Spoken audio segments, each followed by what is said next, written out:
It was mid-afternoon. My cameraman, Harry Gottlieb, and I had just exited the lobby of the International Hotel in downtown Kandahar, where most foreigners stay.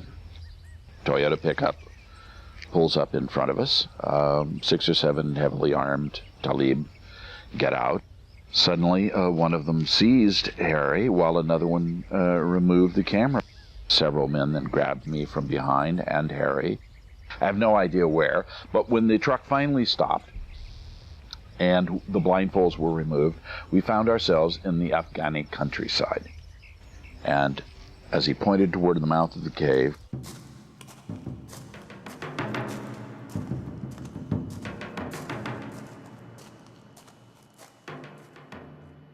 the first thing that struck me and Harry was the incredible supply of old equipment that was in there. Radios, guns, gas masks, ammunition, handheld missile launchers. There was even a belt of dynamite sticks for a suicide mission. 500-pound bombs and outdated ordnance just lined up and left in the aisles, all live. And then there he was. He was in the middle of preparing for our interview. He tried on 5 jackets before he got one that was cleaned and pressed just right. And then he spent a half an hour putting on his own makeup so he had the look he wanted, and it looked perfect. And the whole time he was arguing in Arabic with his brother-in-law, Abdul. Harry understood a little of the dialect and said it was about him not being able to get his headdress to look right, about the cave being too dirty. And then he turned to Harry and said that if the camera wasn't on him at all times during the interview, he was going to cut off our hands. Then he put his arm in a sling, got real calm, looked straight into the camera and said, "I'm ready." And then he led us off to what he called the interview part of the cave. But he was really on Abdul's case about keeping the cave clean. And then, every once in a while, he'd just stop, turn to the camera, and he'd run off about how he was going to rip off America. One was with a weird credit card Ponzi scam, and then he'd go right back to walking and arguing with Abdul. Unfortunately, that didn't turn out too well, because several times they argued so much we got lost, which made them argue more, which made him more and more paranoid about me and Harry. Till finally he told Abdul to put on the suicide belt. At that point, I was trying to remember the way back out. Then he announced, during our interview, if the camera was aimed anywhere but on him, Abdul would blow us all up. And the interview began.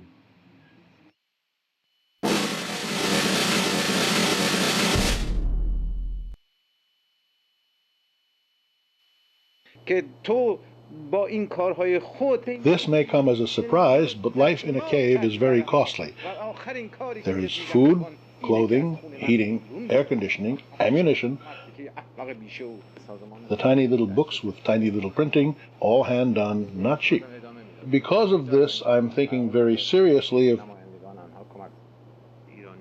turning myself in and collecting the $25 million reward.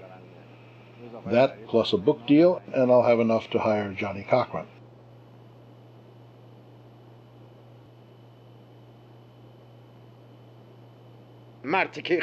Personally, I like military tribunals.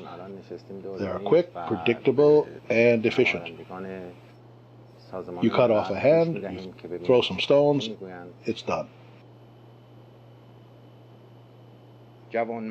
I have many doubles, I lose doubles, and my people are always seeking new doubles. But I myself am not a double. I am a single. On the other hand, I can do imitations. I do a great imitation of Mullah Omar. It's actually quite accurate, and it makes life underground much funnier, I'm told.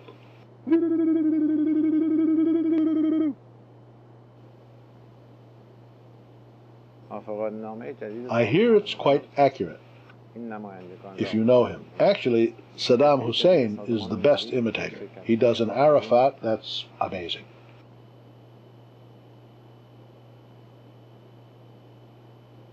As far as my hobbies are concerned, I like to pack, move, unpack, repack, move, unpack. I find it very relaxing.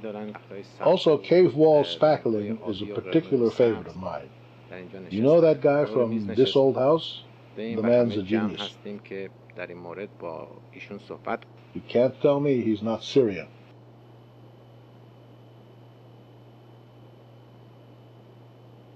I will say one final thing about that subject. I would like to apologize for everything I've ever said, and I would like to deny everything I've ever done. Now, can we please move on?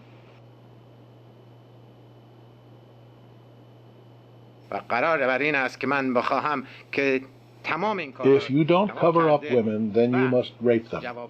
If you don't rape them, then you must cover them up.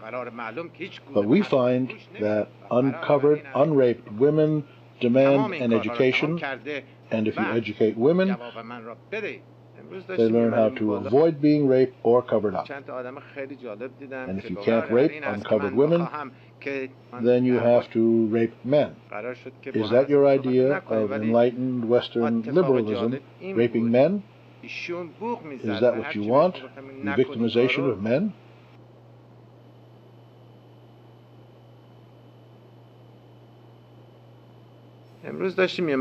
My belief systems prohibit depictions of the human form in all representational art forms, which include movies and television. However, I did enjoy Jaws. I didn't go near the water for a year after I saw it, which, I must admit, is not that hard in Afghanistan.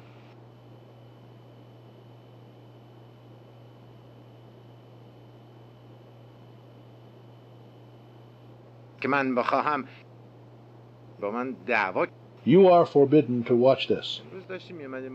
This is a representation of the human form. It's television. You are forbidden to watch this tape. Well, you can watch it for a little bit at a time. Maybe you can peek. I don't know if you can peek.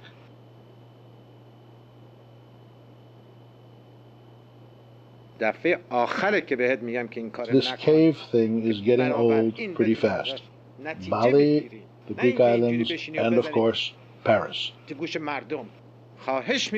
I'm thinking urban and temperate. I will soon part my hair on the side, wear an Armani suit, silk shirts, penny loafers, lose the beard, rhinoplasty, major long bone adjustments, the usual.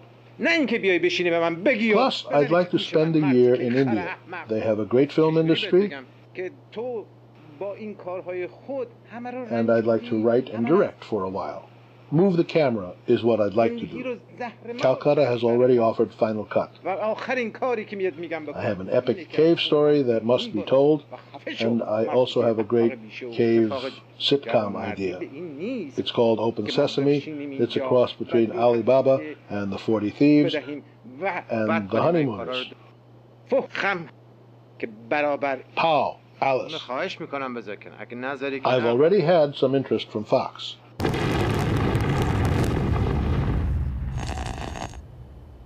Calm down, calm down, keep the camera rolling, everybody calm down. I would like to show you an exercise that will calm your fear of the bombs. Close your eyes, open them, look up, look to the left, look to the right, cross your eyes. See, I didn't even blink. We are far deep enough underground that we don't have to worry.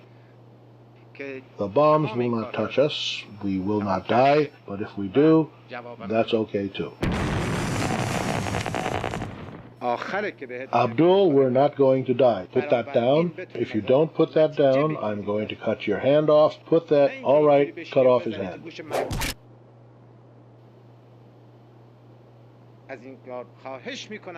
Remember about the tea, Abdul. That was very hot tea. A thumb and now a hand. You learn very slow.